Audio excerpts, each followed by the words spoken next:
Bismillahirrahmanirrahim. Start with the holy name of Almighty Allah, who is most Rahman and Rahim. So, first of all, introduction myself. My name is Mohammed Ais, and I am the student of GBS in nursing.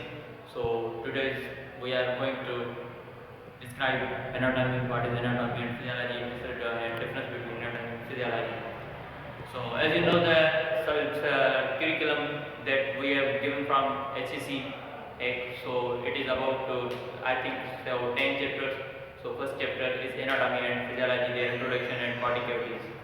So we are described here about anatomy and physiology, about definitions, their terms, and about the physiology and anatomy, what is the relation between anatomy and physiology. So first of all हम पढ़ेंगे कि anatomy क्या है, anatomy हम किसे कहते हैं, क्या है, हम जो मेडिकल की फील्ड में क्यों एनाटॉमी पढ़ रहे हैं, हम उसकी जो है मीन्स के स्टडी करते हैं। सबसे पहले आते हैं हम एनाटॉमी पे कि हम पढ़ रहे हैं एनाटॉमी, तो हमें पता होना चाहिए कि एनाटॉमी क्या है, हम क्यों पढ़ रहे हैं, इसका मेडिकल में क्या इंपॉर्टेंस है। तो सबसे पहले कह रहा है कि एनाटॉमी मीन्स कह रहा है anatomy is derived from Greek word which means to cut और डाइसेक्ट। अब हमें पता था एनाटॉमी कह रहा है कि डिराइव्ड फ्रॉम ग्रीक वर्ड, ठीक है। अब जो भी टर्मिनोलॉजी है एनाटॉमी फिजियोलॉजी, जो भी सब्जेक्ट्स हैं, जाहिर सी बात है अभी रिसर्च तो नहीं हो रही है। पिछले दौर में जो कोई भी साइंटिस्ट वगैरह होते थे, जो कोई भी रिसर्चर्स वगैरह करते थे या वो वहाँ से देते थे, उसको नाम अपने नाम से मिल के दे देते थे। तो अभी कह रहा है anatomy is derived from Greek word which means to cut और डाइसेक्ट। मींस के एनाटॉमी जो वर्ड है वो ग्रीक लैंग्वेज के लफ्ज से लिया गया है, जिसकी माना है टू कट और डाइसेक्ट, यानी कि उसको तोड़ फोड़ कर देना, उसको कट कर देना, कट करके हिस्सों में बांट के फिर उसकी स्टडी करना। So definition कह रहा है the study of body internal and external organs structure is called anatomy। अब कह रहा है तो एनाटॉमी हम क्या पढ़ते हैं, एनाटॉमी कह रहा है the study of body internal and external organs structure। अभी कह रहा है कि बॉडी में हम जो एनाटॉमी पढ़ते हैं वो हम बॉडी की स्टडी करते हैं, लेकिन क्या करते हैं उसमें बॉडी के जो हमारे ऑर्गन्स हैं, चाहे वो एक्सटर्नल है इंटरनल है, उसकी जो स्ट्रक्चर है कि वो किस किस चीज़ के बने हुए हैं, कैसे बने हुए हैं, वो जो हम पढ़ेंगे वो हम पढ़ेंगे एनाटॉमी में। मीन्स कोई भी ऑर्गन है फिर हमारा वो इंटरनल हो जाए या एक्सटर्नल हो जाए, लेकिन उसकी जो भी स्ट्रक्चर्स हैं वो हम एनाटॉमी में पढ़ेंगे। अब आते हैं फिजियोलॉजी की तरफ। फिजियोलॉजी क्या है, study of functions of body internal and external organs is called physiology. Same thing है। अब जब एनाटॉमी पढ़ते हैं हम तो वही सारी सेम बात हो गई कि अंदरूनी ऑर्गन से या फिर बैरूनी ऑर्गन से जो भी ऑर्गन है उसकी हम एनाटॉमी में क्या पढ़ेंगे, सिर्फ और सिर्फ उसकी स्ट्रक्चर पे ध्यान देंगे, सिर्फ वही पढ़ेंगे कि उसकी बनावट कैसे है, वो किस किस चीज़ के बने हुए हैं। अब जब फिजियोलॉजी की बात करेंगे फिर भी वही बात है, लेकिन यहाँ पे हम स्ट्रक्चर की बात कर रहे हैं। जब हम फिजियोलॉजी की तरफ आएंगे तो हम उसके फंक्शंस पे बात करेंगे, तो उसके कौन कौन से काम है, वो कौन कौन से काम परफॉर्म कर रहा है, उस जो भी बॉडी के ऑर्गन है वही से बात कर रहा है, body internal and external organs. Internal means बैरूनी जो भी है, एक्सटर्नल बैरूनी और इंटरनल जो भी अंदरूनी ऑर्गन्स हैं उसकी हम स्टडी करेंगे। अब आपको क्लियर हो गया आई थिंक कि एनाटॉमी क्या है और फिजियोलॉजी क्या है।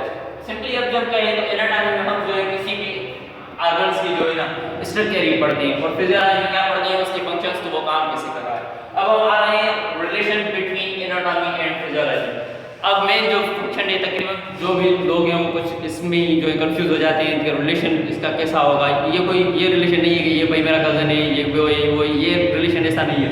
इसका रिलेशन कैसा होगा, आज देखते हैं relation between anatomy and physiology. अब हम एनाटॉमी पढ़ के आए हैं कि हम ऑर्गन्स की स्ट्रक्चर पढ़ते हैं कि उसकी बनावट कैसी है, ठीक है, और फिजियोलॉजी में क्या पढ़ते हैं, फंक्शंस। अब जब हम एनाटॉमी में उसकी जो है स्ट्रक्चर पढ़ते हैं और फिजियोलॉजी में फंक्शंस पढ़ते हैं, जब इसको हम आपस में रिलेट करेंगे तो क्या बनेगा, स्ट्रक्चर फंक्शंस, यानी कि उसकी बनावट और काम, ठीक है। सबसे पहले अगर रिलेशन देखा जाए तो हम सिंपली एक एग्जांपल लेते हैं, हार्ट, ठीक है। हार्ट क्या है, हमारा एक ऑर्गन है, ठीक है, ऑर्गन एक पंपिंग ऑर्गन है, हमारी जो भी ब्लड सर्कुलेशन वगैरह है कुछ भी है वो हमारे हार्ट के साथ जो है जुड़ी पड़ी हुई है। तो उसके साथ क्या होता है, हमारा हार्ट जो है एक तो इंपॉर्टेंट ऑर्गन है, सर्कुलेशन वगैरह जैसे मैं कह गया हूँ कि सारा कुछ उससे रिलेटेड होता है। तो होता ये अगर एनाटॉमी के पास आए हम तो हार्ट को उठाते हैं, एक मिसाल के तौर पर हमने एक हार्ट लिया, ठीक है, ह्यूमन का हार्ट लिया, आपको पता है कैसे होती है, किस चीज़ की बनी होती है, मसल्स के टाइप होते हैं, ठीक है, मसल्स के टाइप होते हैं, जैसे जो है ना स्मूथ मसल हो गए, कार्डियक मसल हो गए, या फिर वॉलेटरी मसल हो गए, मस्कुलर मसल हो गए, स्केलेटल मसल हो गए, तो उसकी तरह वो क्या होता है, एक स्मूथ मसल की बनी हुई पंपिंग आर्गन होता है जो कि हमारे लेफ्ट साइड पर लाई करता है, ठीक है, हार्ट। अब हम जब ये पढ़ गए कि हार्ट जो है एनाटॉमी में, ये जो हम पढ़ गए ना, हार्ट बनी हुई है स्मूथ मसल्स की बनी हुई है, उसके 4 चैम्बर्स हैं, ठीक है, वो जो हम पढ़ गए वो हो गई क्या, उसकी हो गई एनाटॉमी। अब फिजियोलॉजी में उसके बाद क्या पढ़ेंगे, उसके जो फंक्शंस पढ़ेंगे, तो वो उसका फंक्शंस क्या है, सबसे पहले उसके फंक्शन है कि डीऑक्सीजनेटेड ब्लड को लेके सक करके उसको जो है ऑक्सीजनेटेड करके लंग्स के थ्रू जो है पूरी बॉडी को सर्व करती है, तो वो क्या हो गई फिजियोलॉजी में उसके फंक्शंस हो गए। अब एनाटॉमी में हमने हार्ट के चैम्बर्स पढ़े, ठीक है, थोड़े बहुत, और ये पता चला कि वो चैम्बर्स भी बनी हुई है, इसके 4 चैम्बर्स होते हैं, और फिर ये पता चला कि वो कौन से मसल टाइप की वो जो है वो बनी हुई है। अब ये क्या हो गया, एनाटॉमी में उसकी स्ट्रक्चर हो गई, और जब ही उसको मैं डीप में पढ़ूंगा और पढ़ूंगा कि उसका फंक्शंस क्या है, वो क्या क्या काम परफॉर्म कर रही है, तो वो जो जो फिजियोलॉजी थी। तो ये हो गई एनाटॉमी और फिजियोलॉजी के रिलेशनशिप, ठीक है।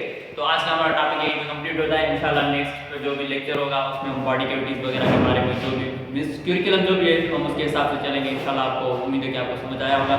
सो नेक्स्ट वीडियो तक हमारे साथ जुड़े रहिए और हमारे चैनल को लाइक और सब्सक्राइब करें। और अभी मुझे दीजिए इजाज़त, मिलते हैं अगले लेक्चर में। Thank you so much.